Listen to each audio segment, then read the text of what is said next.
what do you need to do? We want to try to set the standard high. And this is really important that we continue to educate you and get you guys ready. And I do see some trends. Some of you are driving better. Some of you are inconsistent. Those of you who haven't driven yet, this will be very helpful. So the first question is, which of the following is an example of an improper turn during a driving test? You swing wide into the opposite lane during a right turn.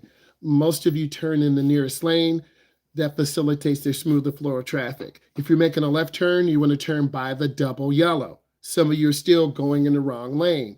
Some of you are overturning, going in the left lane. So it's really important that we teach you this. Jack, this would be very helpful to you because this information will really get you prepared for tomorrow. Jack, I'm not trying to scare you. I'm trying to teach you so you're going to feel real good tomorrow. I can tell by your face, she's like, oh God. But Jack, you're going to do fine. I'm excited. And you will do well. So turn into the nearest lane. Keep your turn as short as possible. You are making turns in front of traffic. You want to have a big gap. Beginning drivers judge distances very poorly. This means we could get hit. Question 2, which action will result in failing a parallel park portion of the driving test? Being 2 feet away from the curb or getting on the curb. Yesterday, we really worked on parallel parking. Fundamentals, line up, reverse in. Those fundamentals build confidence. I'm trying to build your confidence. Your parents should build your confidence. Your coach should build your confidence. Your teacher should build your confidence. It's up to you to get out there and drive. So work on parallel parking in your neighborhood. Work on parallel parking in downtown areas. You will be successful, but you got to put in work.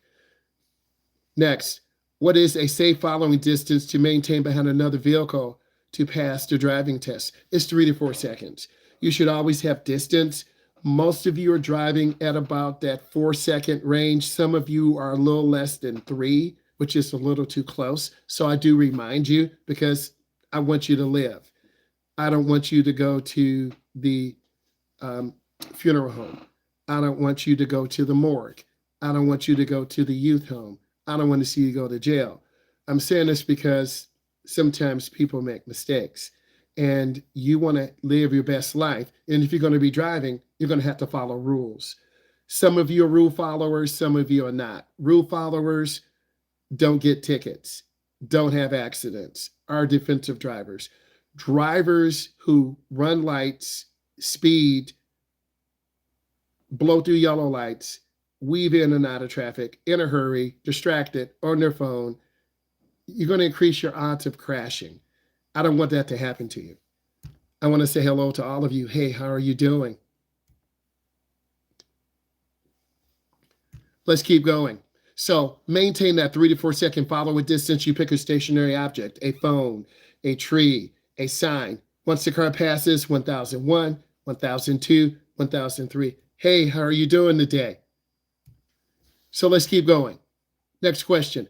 What should you do to pass when stopped on a hill during a driving test? So you're on the hill. You want to use your park brake. And also if you're parking downhill, you turn your front wheels to the right. So the car will roll into the curve in case your park brake fails or the car slips out of gear. If you are parking uphill, you turn your wheels to the left. The car will actually roll backwards. So there are some places where you have to park on the hill and you want to use that park brake. Put in your questions. As I'm going along, put in your questions, please. I'm going to keep going. And I want to take time to go over this because I want to be rewarded on Thursday when you do your knowledge test. This is why I'm doing this. And most of the time, some students really do rise to the top. Some students don't care. And I can tell by your score. I can say, wow, you really did good. You only missed 5. Yeah, I studied. Or you missed 25. Yeah, I didn't care. I just wanted to pass it. Yeah, you barely passed. I passed. But then if you barely pass, you drive crappy. Students who miss less than 10 questions or 5 drive really good. They're conscientious. They read questions. So I need you to be like that. You can't do it now. We just have today, tomorrow. So basically you have a day and a half. Okay, let's keep going. What is the correct action when you hear sirens? So first, when you hear sirens, you should look, check your mirror. Are they to the left or to the right? You've got to pull over to the side of the road. That is state law. and you don't want to be the one to get a ticket, get hit, cars panic. Pull over to the side. Don't slam brakes because you will get rear-ended. A lot of people are not paying attention, and then they will just hit you. So slow down smoothly, get us over to the right so you can allow that vehicle to go by. Keep putting in your questions. Okay, let's keep going. Next question. Exceeding the speed limit during the road test will result in an automatic fail. So this is why I'm trying to get you guys to understand. We want you to pass the road test. If you learn to drive at the speed limit, you're going to be safe. When you speed, you're putting your life in someone else's hand. Cars cut you off. Trucks pull out. People drive slow. They're distracted. Give yourself time to get comfortable when you drive. And it's really important that you understand the goal to teach safe driving. And that hasn't changed. We want the next generation drivers to be safe drivers. You're the next gen drivers. You're going to learn from your mom. You're going to learn from your dad. You're going to learn from me. You're going to learn from playing video games. You're going to learn from just getting out there in heavy traffic. So if you see the speed limit, it's an automatic fail. So I try to get you guys to drive at the speed limit. The reality is some of you drive 10 under. And that puts us in danger because the light is going to change. You're either going to have to slam brakes or go through the light. I want us to be able to have time to make a good decision. And most of you are.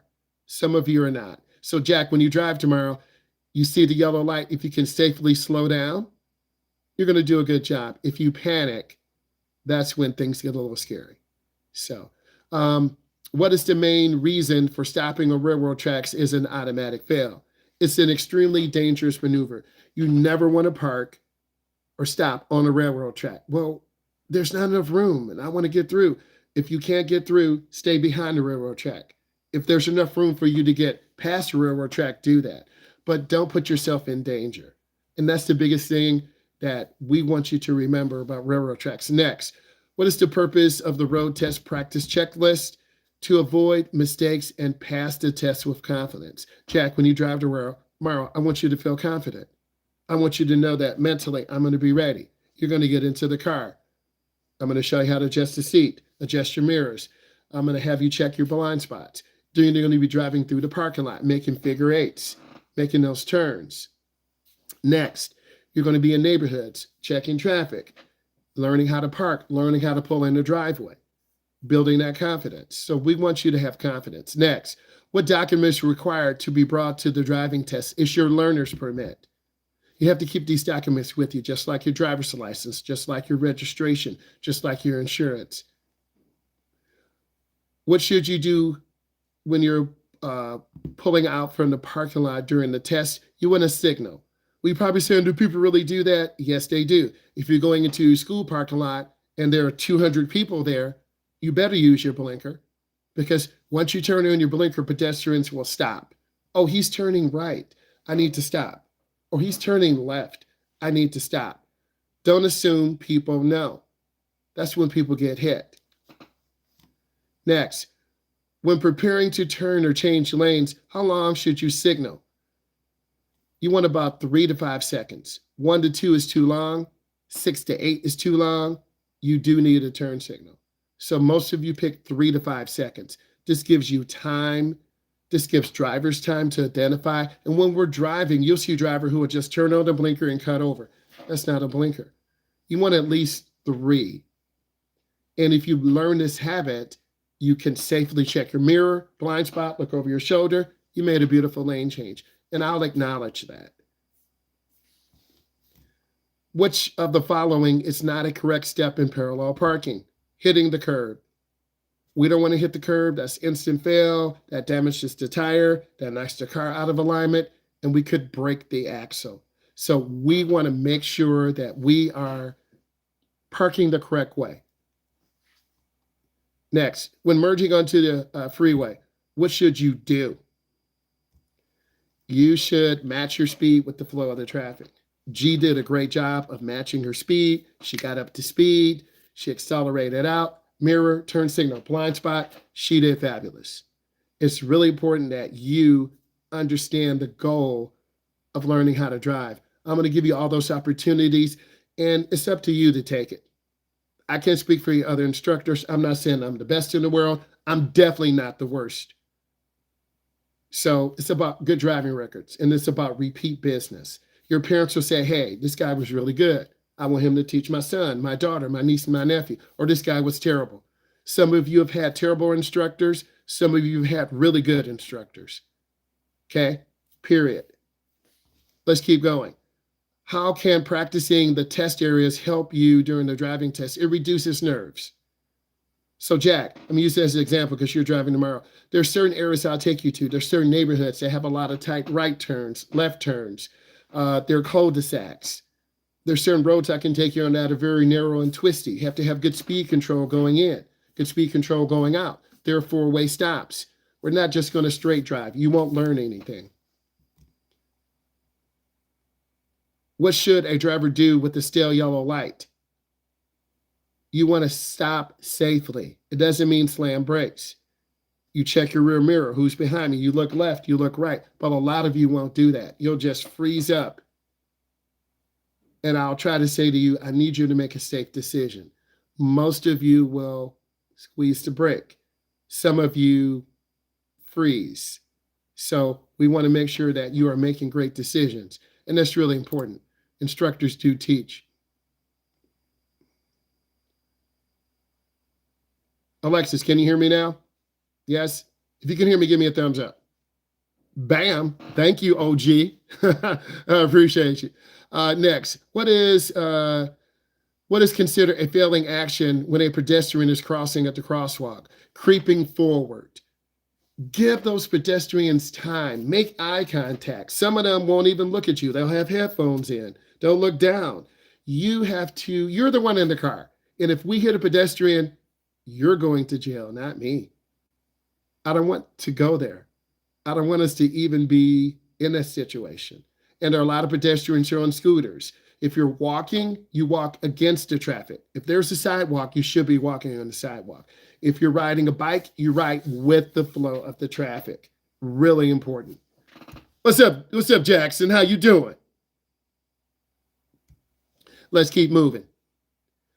What is considered a failing action regarding adaptive cruise control misuse during the driving test? You let the car control the speed during the test. You want all those adaptive features off. Park assist off. Lane departure off. You want to be able to show the road tester, hey, I know what to do. I know how to drive. I'm going to drive so good, I'm going to get a 100 on my test. That's the confidence you have to have, because they're going to have a clipboard. They're going to be reading information. I need you to make a right turn here. I need you to make a left turn. I like you to go on the expressway. You got to get over to the left lane. You got to be able to execute. When you're with me, this is a training session. I'm going to kind of baby you through it. But over time, you're going to have to do these things yourself. There are 80 questions on the test. 80. What is the success rate for parallel parking when we use reference points? We want to look ahead. You want to extend the hood line out. And there's an imaginary line. Like a lot of you still hug the right some. Look ahead. Don't look down at the yellow line. Yellow line is on the left. We're in America. The white line is on the right. Look ahead. And when I've been saying this, a lot of you are keeping the car straighter. You are improving. That's really important. So 92% with lane 9 reference points. What is the purpose of tactile feedback? It provides a vibrating seat to remind you of blind spots. Some newer cars have this. I drove a driver's ed car that had that. If you were drifting out of the lane, the steering wheel would shake. It would help students. It would kind of alarm them a little bit too. Who benefits from the NHTSA approval tactile feedback system? Hearing impaired drivers. More cars are coming with more automated features today to help you. What should be demonstrated for wipers and mirrors doing a pre-test? They may ask you to turn on the headlights, taillights, blinkers, wipers to make sure. What is one of the instructor notes to improve parallel parking? Needs more curb line reference. So you want to look ahead. You want to see the curb. You want to be able to get in. You want to be 12 inches or less away. What is recommended practice for improving merging according to the instructor's notes? Third gear acceleration. Probably saying, well, what is that? The car is in third gear. Some of your cars have a 5-speed transmission, an 8-speed. The Fords have a 10-speed transmission. When you turn onto the ramp, you're in first gear. You push the gas, you're in second. Halfway down the ramp, you're in third. You push that gas pedal, accelerate up to speed. So you have to practice third gear acceleration. According to specific statistics, teens who train with 3+ weather scenarios pass on the first attempt. Only 2 of you have driven at night with me. Only 2 of you have driven in the rain. They have an advantage over the rest of the class because they've driven at night, they've driven in the rain, and it's going to make them a better driver. According to the 2023 Minnesota study, what common mistakes cause 27% of test driving fails at 4-way stops? Waving another driver through, out of turn. Some of you still are struggling at 4-way stops. If we're the first car to get there, we're the first car to leave. Some of you panic and you miss your turn. That happened this weekend. So you want to do well. I am very good. How are you doing? Okay, let's keep going. What rule reduces errors by 71% for left turn anxiety in the St. Louis case study? The 3-second rule. You want to look left, right, left. You want to look ahead. Make sure it's clear. According to the Purdue Wet Weather Crash 2024 study, what percentage of wet weather tests were failed due to teens slamming brakes during hydroplaning on I-465? About 89%. So wet weather, you got to reduce your speed. You've got to take your time. In the Midwest trucking, go ahead. Can I go to the bathroom? Yeah, go ahead. You good? In the Midwest Trucking Safety 2023, what was the result of Iowa's blind spot VR simulation? It reduces errors. So we don't want to hang around trucks. We want to keep moving in the blind spot and out of the blind spot. VR will be coming into driver's education. I definitely know this. I definitely see this. A lot of different companies in Europe, they have those really high-priced driving simulators. And it's definitely an area where you want to improve. So if you do a driving game, a driving simulator, VR, use those things. That's really going to make your skills better. According to the Safe Roads Alliance 2025, what percentage faster do Midwest teens with hazard perception apps pass? It's about 73%.